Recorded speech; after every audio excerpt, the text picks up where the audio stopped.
Bom, eu me chamo Natália, eu sou assistente social do Saci, né? Estou como assistente social no Saci, mas hoje eu estou aqui para representar o CREAS, que é o Centro de Referência Especializado de Assistência Social, onde atuo também como assistente social, e como referência, eu sou uma técnica de referência de atendimento à pessoa idosa e à pessoa com deficiência, vítima de violência e de violação de direitos. E agora eu vou convidar a Luciana Ferraz para sentar aqui comigo e a Jocilene Bife. As duas também são assistentes sociais e elas trabalham no atendimento à criança e ao adolescente vítima de violência e suas famílias. Eu vou falar um pouquinho do CREAS, e vocês me perdoem, mas eu vou seguir um roteirinho aqui para ficar mais tranquilo. O CREAS é um equipamento da Proteção Social Especial, que trabalha diretamente com crianças, adolescentes, pessoas idosas, pessoas com deficiência, vítimas de violência e violação de direitos. Eu quero falar um pouquinho para vocês sobre a diferença do CRAS e do CREAS. Eu não sei se todos aqui conhecem o CRAS, mas o CRAS é o Centro de Referência de Assistência Social, que é um equipamento da Proteção Social Básica, do SUAS, que oferta serviços a famílias em situação de vulnerabilidade e risco social, na ótica da prevenção. O CREAS na ótica da prevenção. E o CREAS está para atender famílias que já encontram-se com seus direitos violados.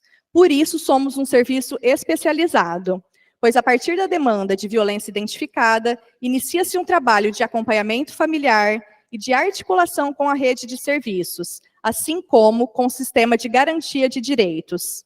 O acompanhamento familiar visa contribuir para o fortalecimento da família no desempenho de sua função protetiva e contribuir para romper com padrões violadores de direitos.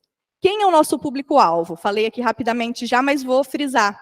São crianças, adolescentes, mulheres, pessoas idosas e pessoas com deficiência, vítimas de violência física, sexual, psicológica, financeira, patrimonial, negligência e abandono. Hoje eu atuo como técnica de referência, né, das pessoas com deficiência e das pessoas idosas, juntamente com a Simone, que está aqui. E eu quero dizer que hoje, agradecer a presença da equipe do CREAS, que está aqui em peso, a Sueli Farias, que é a nossa gerente, que está aqui, Simone, Jadiel, Aninha, que é a nossa estagiária, Jo, Lu e eu. Então, é muito gratificante estar aqui hoje representando um serviço tão importante como é o CREAS, né? Representando os dois serviços, né? O Saci e o CREAS.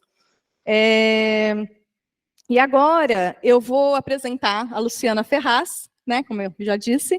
Ela vai falar um pouquinho sobre a experiência dela de trabalho no CREAS, juntamente com crianças e adolescentes vítimas de violência e suas famílias, tá? Então, seja bem-vinda, Lu. Boa noite. Eu queria agradecer, né, o convite que a Natália, que é assistente social do Saci, e também do CREAS, nos fez. E aí, quando a Natália nos convidou para falar da infância e adolescência atendida no CREAS, eu fiquei pensando, né? Logicamente, pensei na nossa prática, mas aí eu me remeti a situações como, por exemplo, um jovem casal, né, uma mãe que aguarda, que está grávida, que está aguardando o seu filho, e que qual que é a preocupação normalmente, né? O quarto tem que ficar pronto, a malinha, né, o guarda-roupa, as roupas, a higiene. E aí,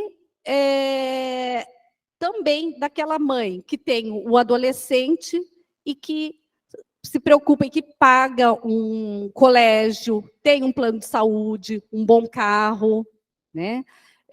Uma vida confortável. Será que tudo isso é garantia de cuidado? Será que isso tudo é garantia de proteção, de um ambiente saudável, protegido? Então, com a minha fala, eu quero trazer à reflexão esses pontos, né? O ponto do que realmente é um ambiente protetivo, então, desmistificar, né? Desmistificar a questão da violência, porque muitas vezes nós associamos a violência à pobreza. Infelizmente, ainda no serviço público, o que mais nos chega são realmente as famílias pobres, mas não significa que num lar onde né, onde há uma boa casa, onde há ótimos recursos, não haja padrões de violência.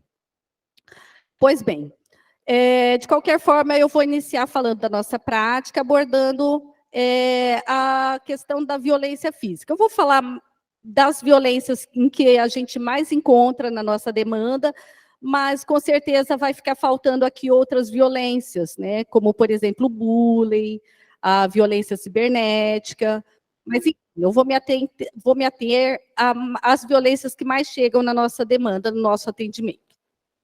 Falando da violência física, ela é uma violência mais fácil de detectar, né? Porque ela é visível, ela deixa marcas, né? E então ela chega com muita facilidade, as pessoas se assombram, é a violência aparentemente mais grave, né? É importante falar que junto da violência física sempre tem uma violência psicológica por trás, né?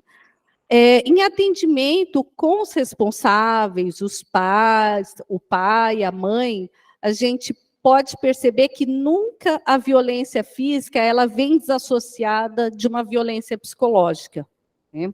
Ela sempre carrega junto o viés emocional, né? A violência psicológica.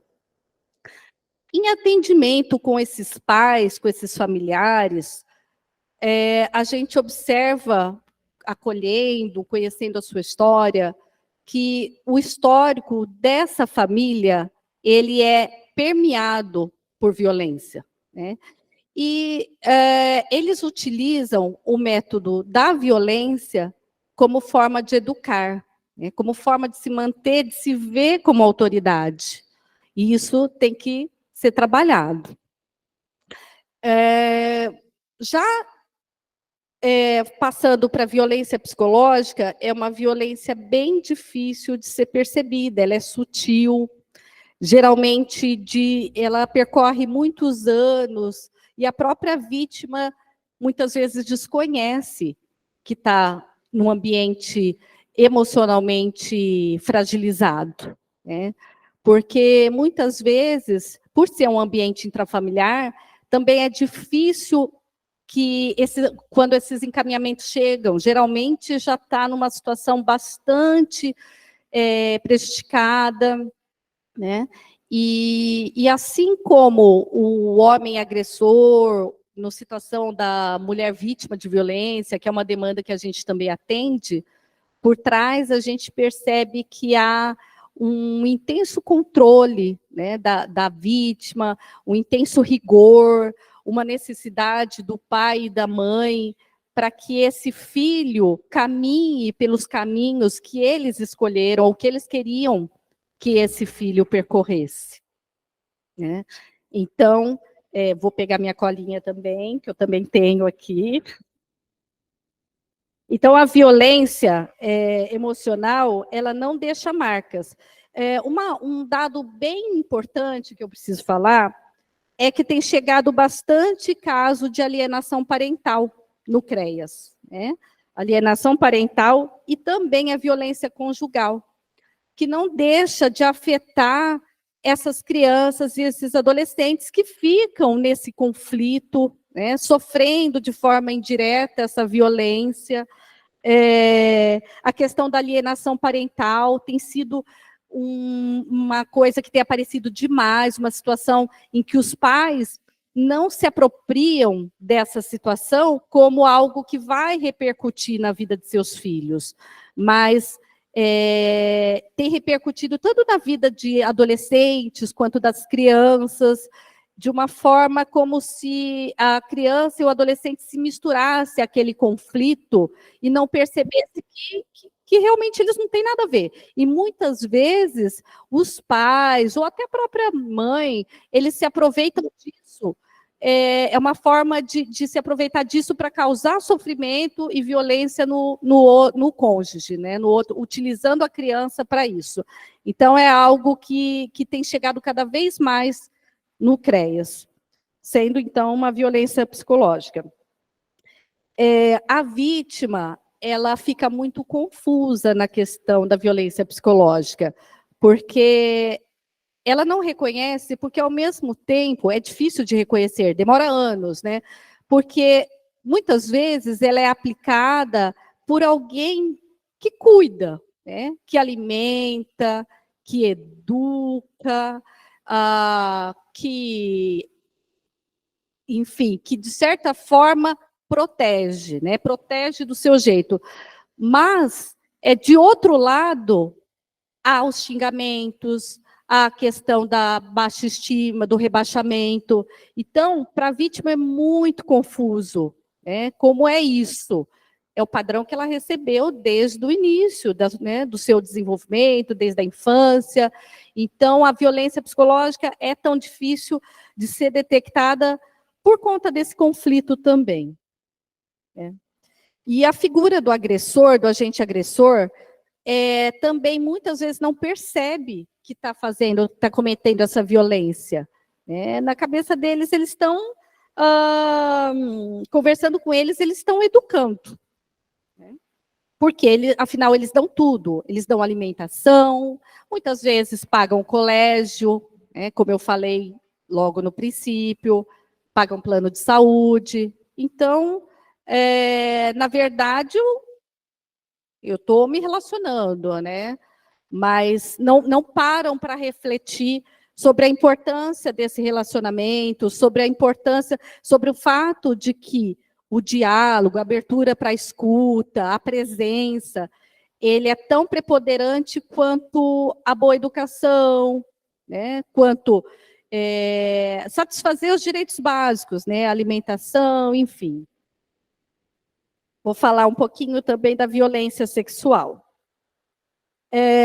A demanda que chega de violência sexual dentro do CREAS, na maior parte, tem o viés intrafamiliar.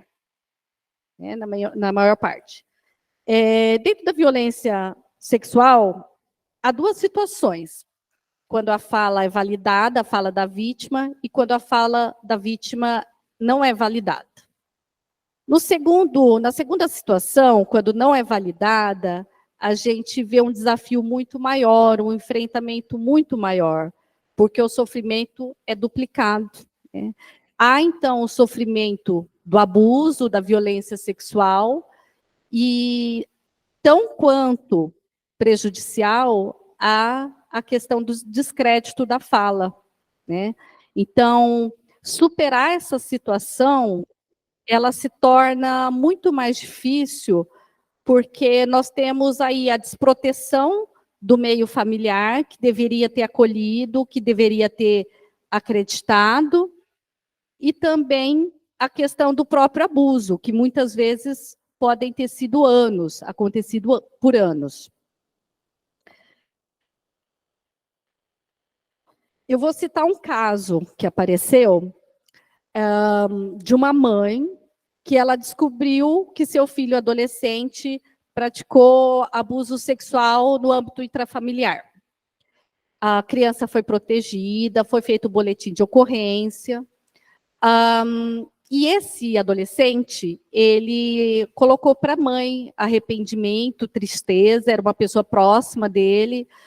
E a mãe, de uma forma muito sábia, em contato com o conselho tutelar, ouvindo a fala do filho, solicitou um serviço para que ele tivesse orientação, apoio. Então, ele foi encaminhado para o CREAS. Em atendimento, em acolhimento a esse adolescente, foi bem interessante, porque esse adolescente teve um espaço de escuta, sem preconceito, sem discriminação, né? E aí ele pôde trabalhar essa situação de abuso, o porquê, e assim, trazer as angústias dele, nós pensamos, tá, o que te levou a cometer esse abuso? E que garantia nós temos que você não cometerá outros abusos? E que ferramentas podemos utilizar para evitar novas situações? Então, o que facilitou, primeiro, foi o desejo desse adolescente. Ele quis estar lá, ele sabia o porquê ele estava lá, ele buscou. E ele trazia de uma forma muito espontânea, muito aberta, os questionamentos, as inquietações dele. foi muito produtivo, né? E no decorrer do acompanhamento, ele trouxe 2 situações de abuso sexual por ele sofrido. Na situação dele, não foi um abuso intrafamiliar, mas foram 2 pessoas diferentes de bastante confiança da família dele, de dentro da casa. Essa situação não foi trazida, até então, não havia sido trazida à tona para a família. Mas nós trabalhamos isso, até eu indiquei a questão da terapia, né, a importância, e o fato de que essa mãe, ela tinha, esse pai, ela tinha essa condição para acolher, para escutar, né, e que isso poderia ser dividido.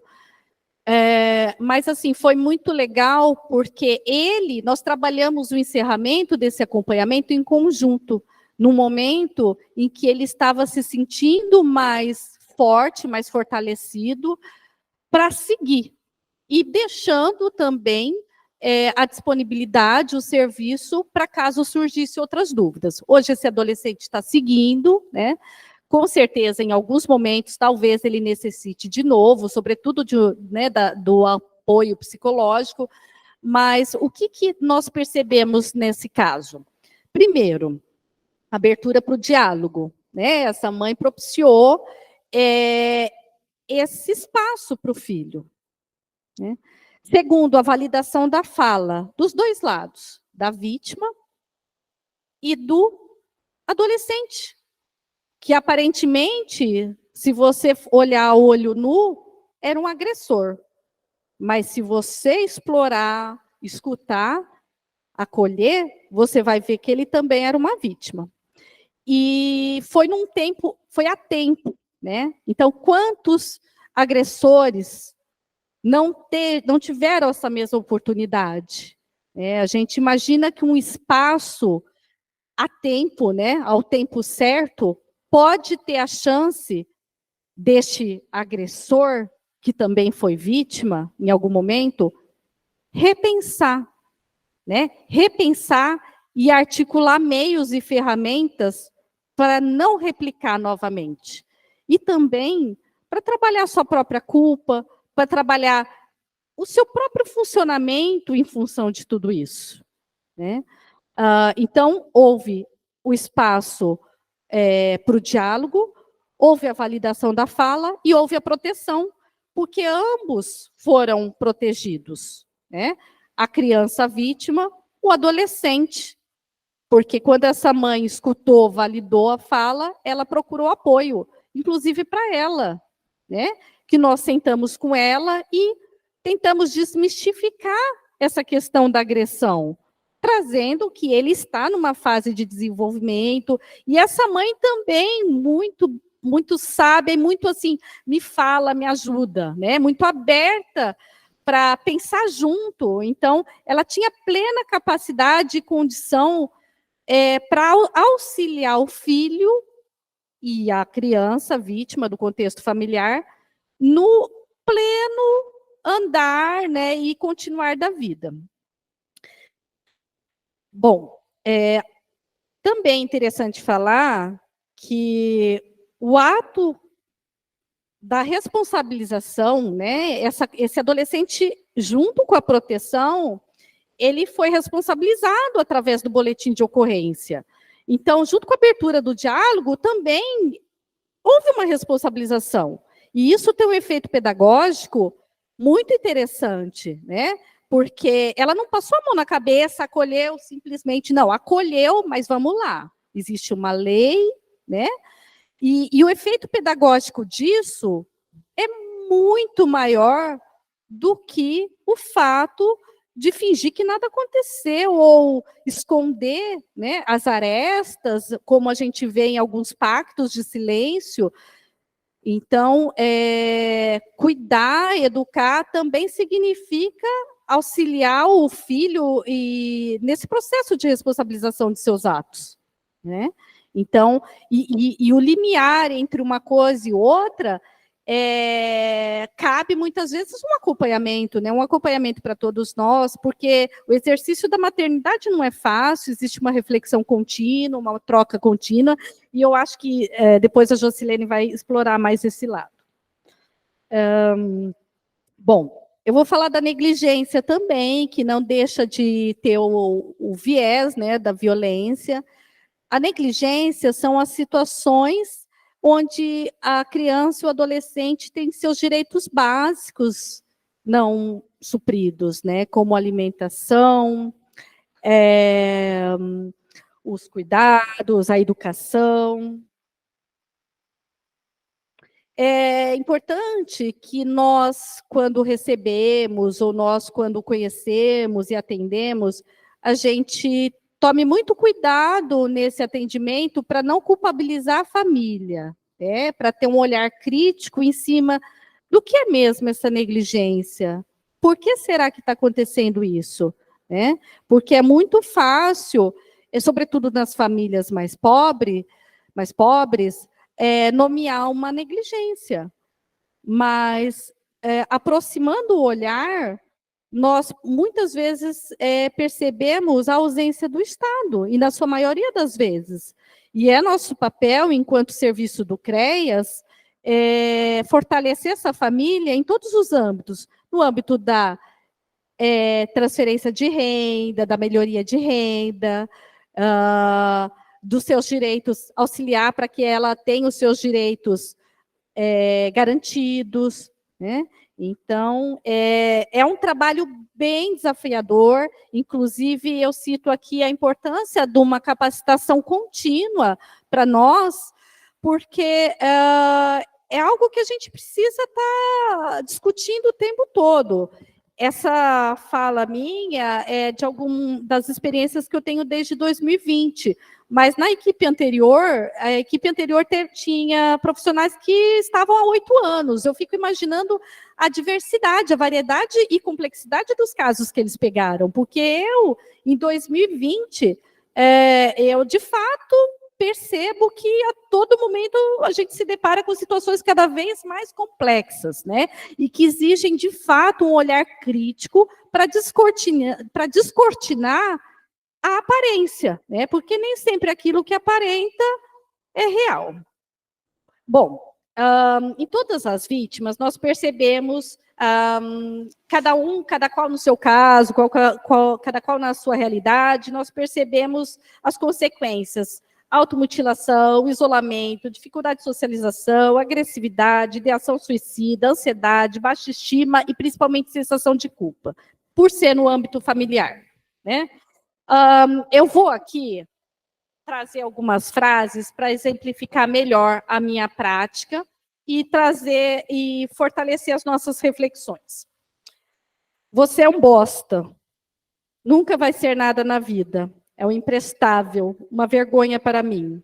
Engrossa essa voz, comporte-se como um macho. Fala de um pai agressor de um filho adolescente.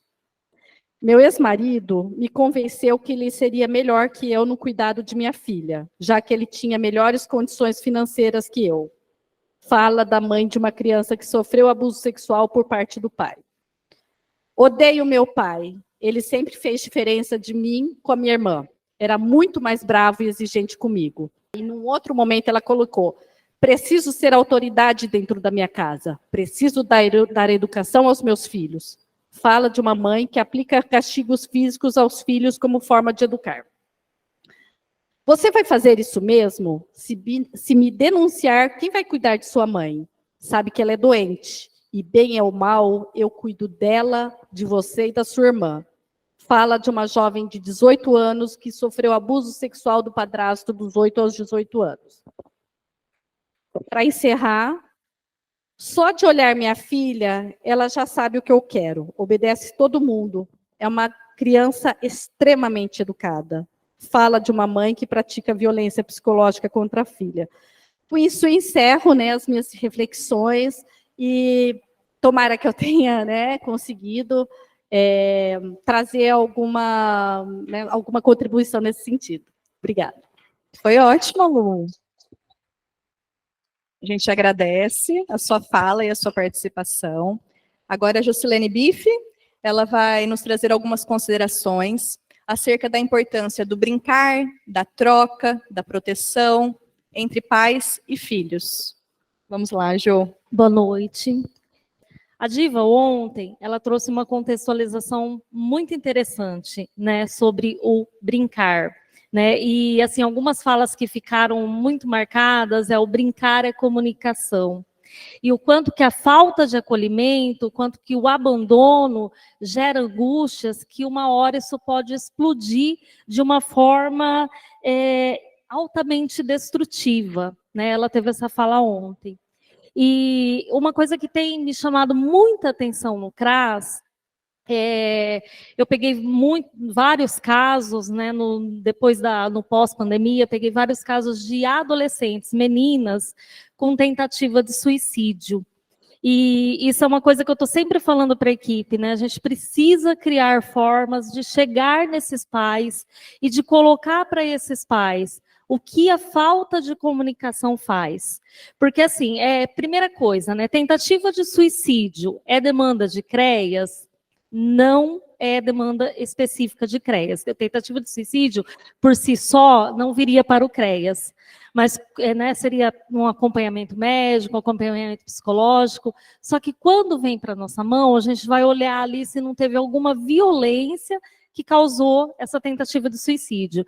E, assim, dos casos que eu atendi, pelo menos 100% delas tinha uma grande falta de comunicação, aliada a uma violência psicológica, ao xingar, ao ofender, porque essa menina é preguiçosa, porque ela não quer fazer o que eu quero, porque ela não faz nada dentro de casa, e de diminuir esse adolescente, porque ele não quer estudar o que eu quero. Então, assim, 100% dos casos que eu atendi, né, não estou dizendo que são todos, mas dos que eu atendi ali no CREAS, 100% deles tinham uma falta de comunicação muito grande.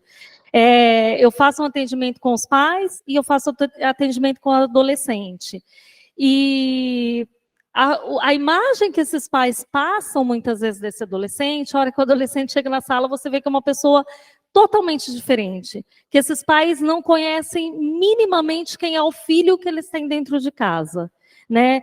E isso, eu acho que começa muito lá na infância já, né? Porque começa com essa falta do brincar, porque brincar é comunicação. No brincar você coloca regras. Aí você fala assim, para colocar regras no brincar só no jogo? Não, não é no jogo. Eu vou bater bola com meu filho. Dá para bater bola dentro da sala, da casa? Não dá. Tem lugar para você chutar uma bola, porque senão você vai quebrar tudo que tem dentro da sua casa. Vamos pintar com uma criança de 3 aninhos. Você vai ter que mostrar para ela que tem uma folha para ela pintar. Ela não vai pintar as paredes da casa, a cama, ela não vai pintar a sua casa inteira. Então, assim, você ensina regras, você ensina frustração para essa criança, né? Essa criança precisa se frustrar, porque senão lá na frente, na hora que ela tiver a primeira frustração, ela fala o quê? Minha vida acabou, vou me matar. Minha vida está uma droga. Eu atendi uma mãe que ela falou assim, eu dou tudo para ela, eu faço tudo, ela tem tudo. Na minha época não tinha nada, ela tem roupa lavada, ela tem comida na mesa, ela tem as roupinhas que ela quer, ela tem tudo. Né, o que falta para essa menina? E aí eu vi uma conversa dela no WhatsApp, onde ela falou assim, minha vida está uma bosta. Falei, então, você vai ter que sentar e perguntar para ela por que a vida dela está uma bosta. Porque talvez a vida dela esteja uma bosta. Ela tem 11 anos, ela está naquela fase que a Diva falou ontem, não é nem criança nem adolescente, está tentando se encontrar. Então, assim, na cabecinha dela, talvez realmente a vida dela esteja uma bosta. Então, precisa sentar com essa criança e saber por que ela tem essa visão, né? Buscar o porquê que ela está falando isso. E não simplesmente condenar e falar assim, olha que menina ingrata, que criança que não dá valor em nada, não dá valor em nada daquilo que a gente dá. Eu tenho 2 filhas, né? E a gente muitas vezes, na correria do nosso dia a dia, pai e mãe, você acaba não tendo tempo para sentar e brincar. Tempo para sentar e ouvir, tempo para sentar e construir junto com seu filho uma relação. E aí chega ali na fase da adolescência, você tem um estranho dentro da sua casa, porque você não construiu, né? Você não fez esse canal de comunicação, então você tem um estranho dentro da sua própria casa. Então a gente precisa cuidar disso. E a dificuldade do brincar, a gente vê que é em todas as classes sociais. Né? Eu trabalhei com CRAS, e aí no CRAS a gente fez uma dinâmica com mães, né? CRAS, os grupos são para famílias, né? Mas basicamente é só a mãe, né?